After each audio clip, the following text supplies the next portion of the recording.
রোজ চেতে গেল, মাদ্রাসা যাওয়ার সময় হয়ে গেল, মনি রেডি হইল না। মনি গেল কোন?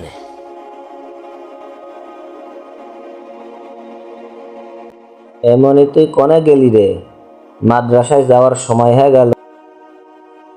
আব্বা দাঁড়াও, আমি রেডি হচ্ছি।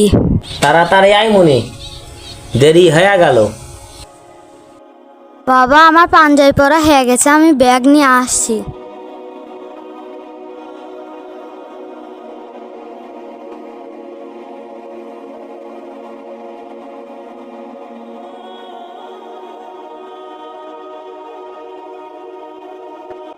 আব্বা চলো।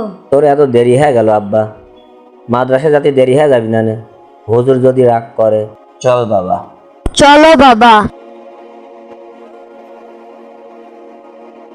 মনি গেটটা খোল।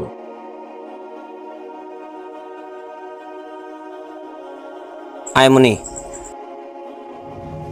মনি সাইকেলে ওঠ।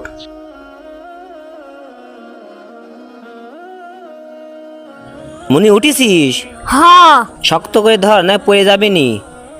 আমি চালালাম।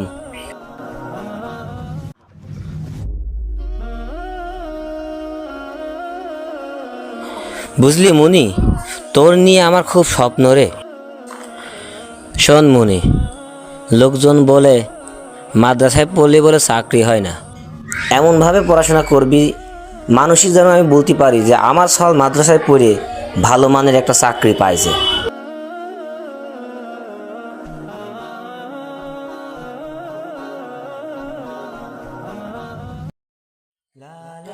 মনি নাম, ভালো করে পড়বি। ঠিক আছে বাবা, যাও। মনি ভালো করে ক্লাস করিস, আর ছুটি হলে বাড়ি চলে যাস। আমি আমার কাজে গেলাম।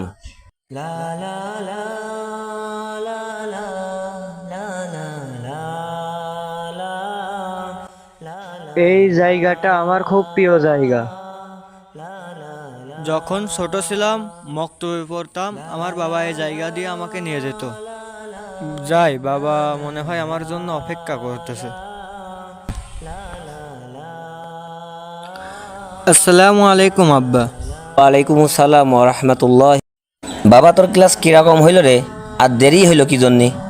বা ক্লাস আজকে একটু বেশিই হয়েছে, সামনে দাখিল পরীক্ষা তো। হ্যাঁ বাবা, বুঝতে পারিছি। বাবা তুই যা, ঘরে যা, দেখ ভাত বাড়া আছে, তুই খায়া নে, আমি কাজটা শেষ করে আসি। আচ্ছা।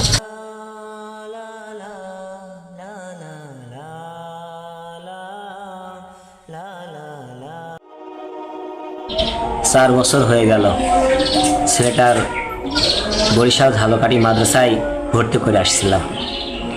শুনলাম সেদিনকে চাকরি কথা চলছে। আল্লাহ, আমার ছেলেটার চাকরি পাওয়ার পরে যেন বাড়িতে চলে আসে এবং এসে আমার বুকটা যেন ভরিয়ে দেয়। আমি যেন সবাইকে বলতে পারি আমার ছেলে মাদ্রাসায় পড়ার পরেও ভালো একটা চাকরি পেয়েছে।